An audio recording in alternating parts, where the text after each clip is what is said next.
Hi everyone, it's time for a Word Lady lesson.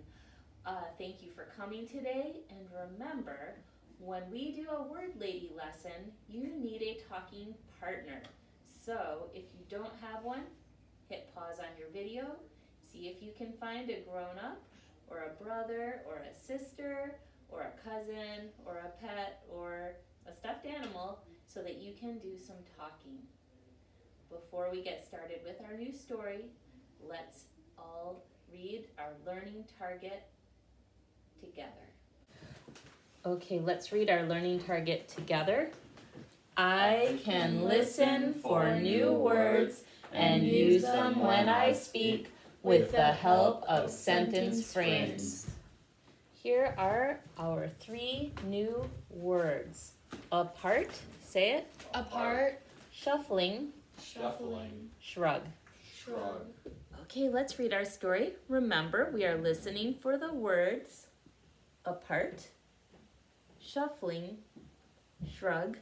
When you hear those words, show me you noticed by going like this. Those Shoes by Mary Beth Boltz.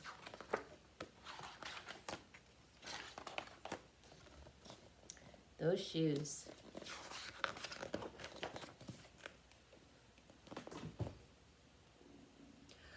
I have dreams about those shoes.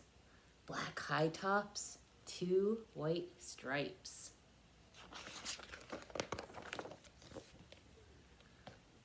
Grandma, I want them.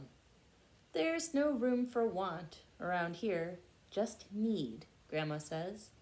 And what you need are new boots for winter.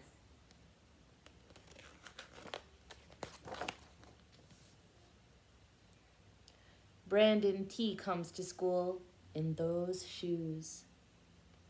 He says he's the fastest runner. Now, not me. I was always the fastest runner before those shoes came along. Nate comes to school in those shoes. Antonio and I count how many times Nate goes to the bathroom. 7 times in one day, just so he can walk up and down the hall real slow. Next, Alan, Jacoby, and Terrence each get a pair. Then one day, in the middle of kickball, one of my shoes comes apart. Good noticing. Apart means not together, separate. One of my shoes comes apart. Looks like you could use a new pair of shoes, Jeremy, Mr. Alfie, the guidance counselor, says. He brings out a box of shoes and other stuff he has for kids who needs things. He helps me find the only shoes that are my size. Velcro, like the ones my little cousin Marshall wears. They have an animal on them from a cartoon I don't think any kid ever watched.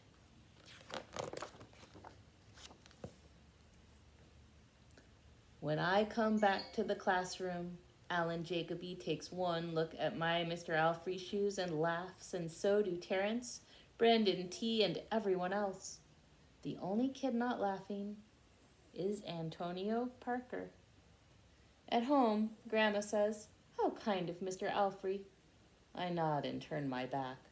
I'm not going to cry about my dumb shoes, but when I'm writing my spelling words later, every word looks like the word shoes, and my grip is so tight on my pencil, I think it might bust. On Saturday, Grandma says, let's check out those shoes you're wanting so much. I got a little bit of money set aside. Might be enough, you never know. At the shoe store, Grandma turns those shoes over so she can check the price. When she sees it, she sits down heavy. Maybe they wrote it down wrong, I say. Grandma shakes her head. Then I remember the thrift shops. What if there's a rich kid who outgrew his or got 2 pairs for Christmas and had to give one of them away? We ride the bus to the first thrift shop. Black cowboy boots, pink slippers, sandals, high heels, every kind of shoes except the ones I want. We ride to the bus, to the second thrift shop. Not a pair of those shoes in sight. Around the corner is the third thrift shop. I see something in the window.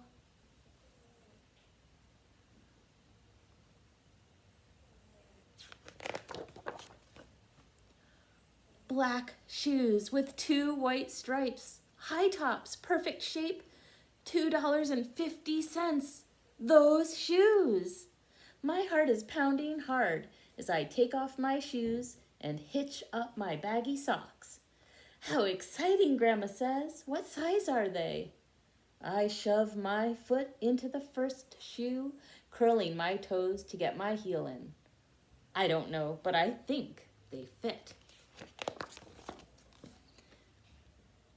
Grandma kneels on the floor and feels for my toes at the end of the shoe. Oh, Jeremy, she says, I can't spend good money on shoes that don't fit. I pull the other shoe on and try to walk around. They're okay, I say, holding my breath and praying that my toes will fall off right then and there. But my toes don't fall off. I buy them anyway with my own money, and I squeeze them on and limp to the bus stop.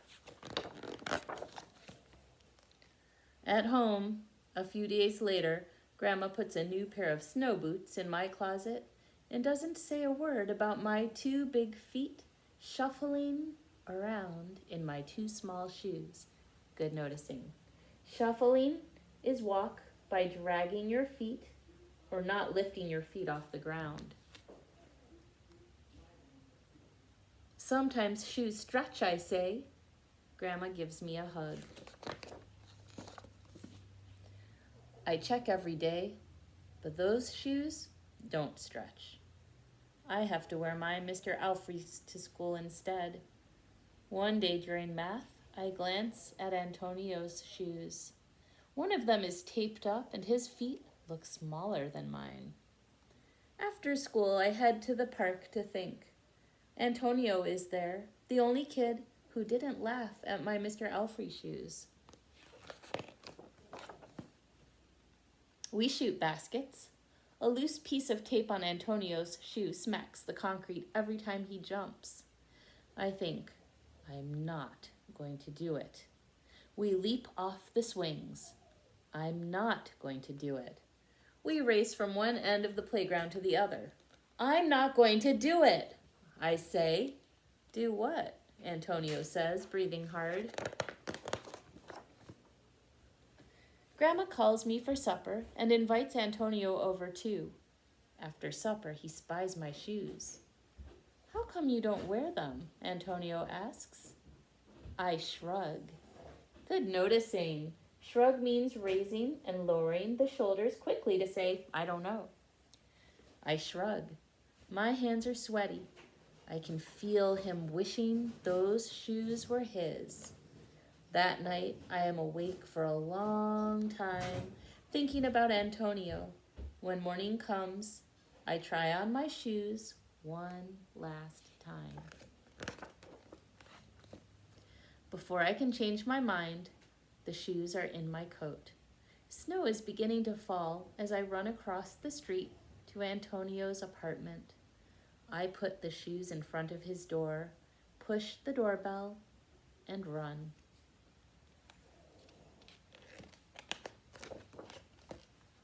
At school, Antonio is smiling big in his brand new shoes.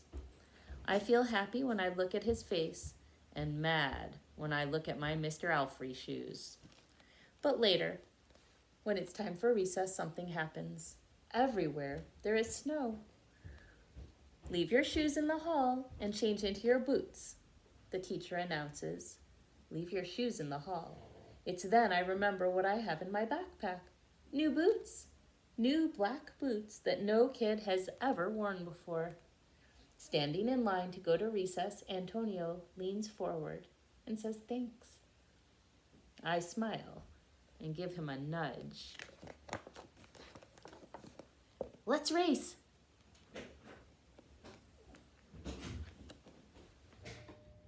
Great job noticing those words. Now we're gonna have some fun with our 3 new words. The first word was apart. Say it. Apart. In the story, the boy said, one day at school, one of my shoes comes apart. Apart means not together or separate. So if you put your hands together, now try taking them apart and together, and now they're apart. Okay.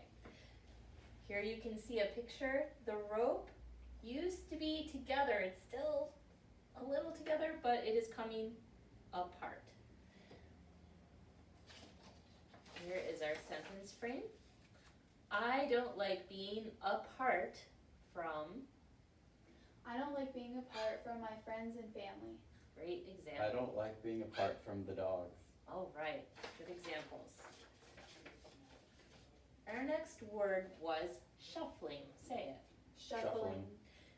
In the story, he says, Grandma doesn't say a word about my 2 big feet shuffling around in my 2 small shoes. Shuffling means to walk by dragging your feet or not lifting your feet off the ground. So you can see here, if you're walking with a cane, it's probably hard for you to walk. You're not lifting your feet all the way off the ground. You are shuffling.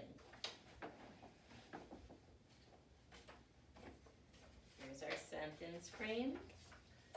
I was shuffling because. I was shuffling because my feet were uncomfortable. I was shuffling because I sprained my ankle. Our last word is shrug. Say it. Shrug. In the story it says, how come you don't wear them? Antonio asks. I shrug. Shrug means raising and lowering your shoulders quickly to say, I don't know. Try a shrug.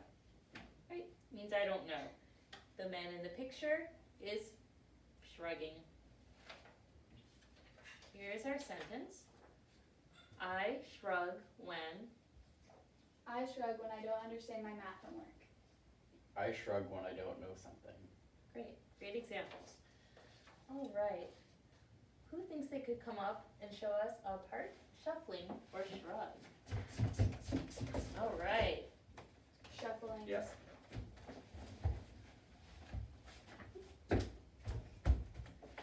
Apart. Right. And this one's very easy, but Shrug. Shrug. all right.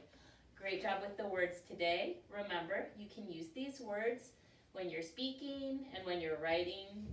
Try to use them during the week, and I will see you next time for a Word Lady lesson.